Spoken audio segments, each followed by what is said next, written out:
Кадамжай районунда дээрлик 1 миллиард 200 миллион сомдук жер тилкеси мыйзамсыз түрдө жеке тараптарга берилип кеткен. Бул тууралуу Улуттук коопсуздук мамлекеттик комитетинин басма сөз кызматынан билдиришти. Маалыматка ылайык, УКМК тарабынан жеке турак жай курууга трансформацияланбаган жер тилкелерин мыйзамсыз берүү фактылары боюнча Кыргыз Республикасынын Кылмыш жаза кодексинин 337-беренесинин кызмат абалын кыянаттык менен пайдалануу негизинде кылмыш иши козголуп, тергөө амалдары жүрүп жатат.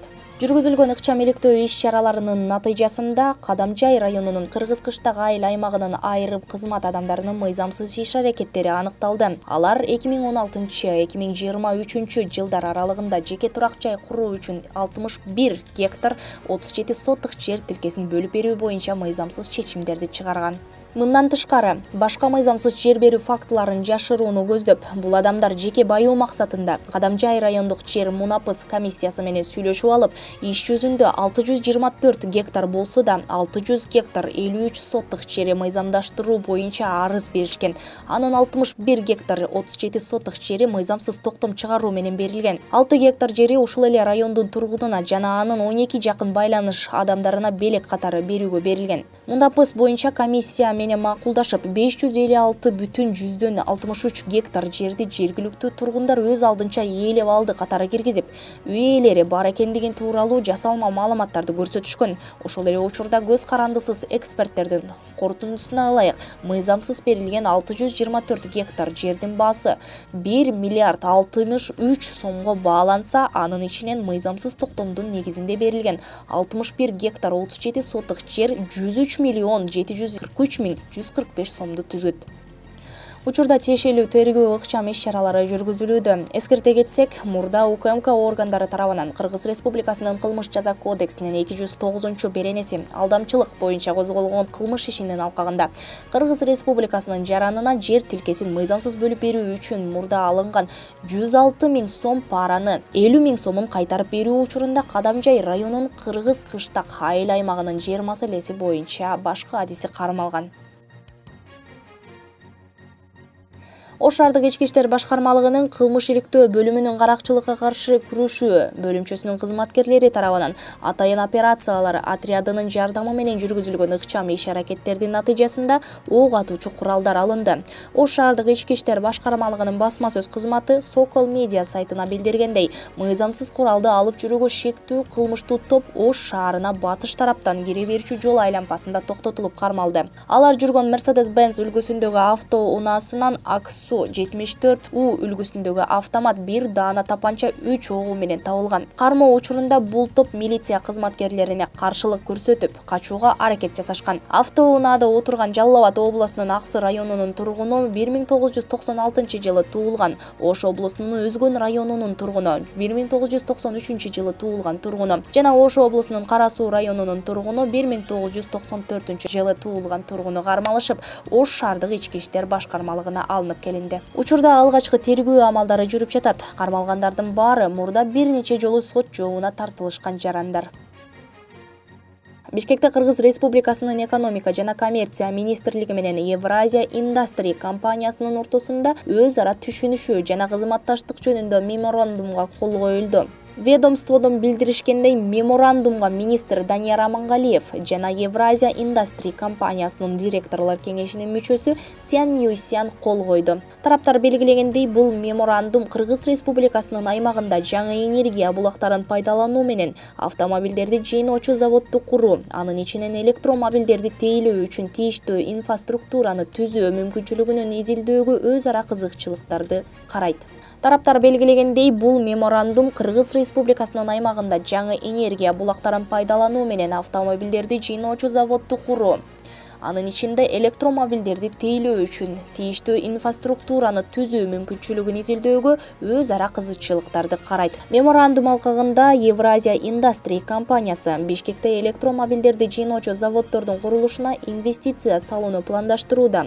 Мында инвестициянын көлөмү 150 миллион долларды түзөт. 500 жаңы жумушчу орун түзүлөт. Өндүрүштүн пландаштырылган өндүрүштүк кубаттуулугу жылына 5000 электромобилди түзөт. Кыргыз коомчулугу байма-бай талкууланган тышкы карыз маселеси азырда көпчүлүктүн көңүл борборунда турат. Тышкы карызды төлөөдө өлкөнүн экономикасы солгундабай элеби? Суроолорубузга президент Садыр Жапаров жооп берип, соңку учурга карата Кыргызстан тышкы карызга канча каражат төлөгөнүн айтып берди. Саламатсызбы? Сиз бийликке келген алгачкы жылдары мамлекеттин тышкы карызы 5 жылдын ичинде төлөп койсо болорун айттыңыз эле. Учурда төлөп коюуга мамлекеттин кудурети жетерин белгилеп жатасыз. Эмнеге төлөнбөй жатасыздар? Саламатчылык. 2023 жылдын 31 мартына карата мамлекетибиздин тышкы карызы 4,5 миллиард долларды түздү. Ооба, азыркы учурда тышкы карызды төлөп салууга биздин кудуретибиз жетет. Бирок айта кетчү нерсе, алынган тышкы карыздын дээрлик бардыгы 20 жылдан 40 жылга чейин жеңилдетилген. Пайыздык чендери 0,75%дан 2%га чейинки кредиттер болуп саналат. Карыз алып жатканда мөөнөтүнөн мурда төлөй турган болсок, анда алынган сумманын үстүнө дагы кошумча пайыз төлөө милдеттенмелери коюлуптур. Ошондуктан карызды мөөнөтүнөн мурда жаап салуу бизге пайдасыз. Биз тышкы карызды өз убагында 1 мүнөт дагы кечиктирбей төлөп жатабыз. Ага толук шартыбыз дагы бар.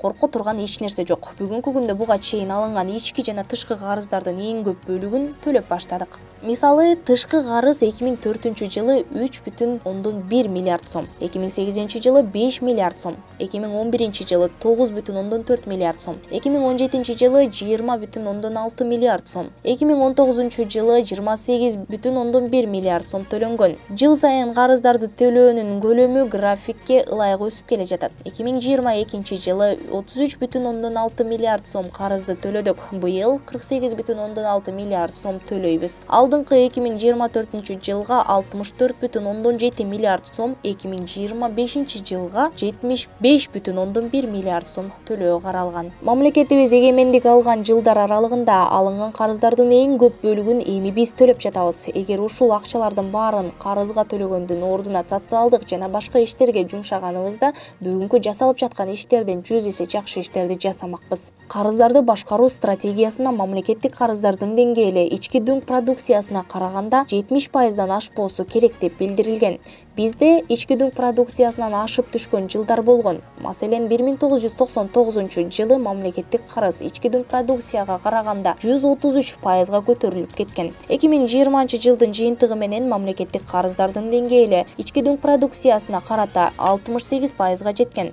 Азыркы учурда мамлекеттик карыздын деңгээли ички дүң продукциясына салыштырмалуу 53%га төмөндөдү. Бул көрсөткүч кыргыздардын деңгээлинин туруктуу экенин, мамлекетибиздин экономикасынын өсүү темпинин ылдамдыгын жогорулап жатканын көрсөтөт. Мурда Кыргызстан тыштан карыз алса, анын көбүн бюджеттин танкыстыгын жабууга коротчу. Азыр тыштан карыз алынып жатабы? Алынган болсо, аны кайсыл багыттарга жумшап жатасыздар? Учурда алынып жаткан насыялардын көпчүлүгү мурда коюлган келишимдердин негизинде бүгүнкү күнгө чейин түшүп жатат. Алынган насыяларды экономиканы өнүктүрүүгө багытталган приоритеттүү долбоорго жумшап жатабыз. Жөнөкөй тил менен айтканда, мурда карызы көп, мамлекеттин бюджети аз өлкө болсок, азыр мамлекеттин бюджети 2 эсе көбөйдү. Ачыгын айтыш керек. Гранттарды, алынган кредиттерди масштабтуу жумшабай, жарымын иштетип, жарымын уурдалып кеткен учурларды билебиз. Азыр алынып жаткан насыялар, келген гранттар максаттуу жумшалып, бир тыйыны текке кетпей көзөмөлдө турат. Мурда алынган кредиттерге завод, фабрикалар, ири киреше алып келе турган ишканалар курулганда, азыр анын кирешесин алып, жемишин көрмөкпүз. Тилекке каршы миллиарддап алынган кредиттердин көпчүлүгүнүн дайыны жок, карыздардын үстүнө карыз болуп үйүлүп келе берген. Азыркы экономикабыз кубаттуу болуп калды. Мамлекеттин ички дүң продукциясынын көлөмү быйыл 1 триллиондун тегерегине жетсе, 2027 жылга 2 триллиондон ашат деп болжолдоп жатабыз. Ички дүң продукциясынын реалдуу өсүү темпи 2022 жылы 7% болуп, эң жакшы көрсөткүчкө жетти. Ошондуктан тышкы карызды төлөө маселеси көйгөй эмес. 3 жыл мурда эле карызды кантип төлөйбүз, кайдан акча табабыз деген коркунуч болсо, азыр бул маселе бизди ойлондурбайт дагы. Андыктан тышкы карызды улам көтөрүп, паника кылып талкуулабай эле койсоңуздар болот деп жооп берген президент Садыр Жапаров.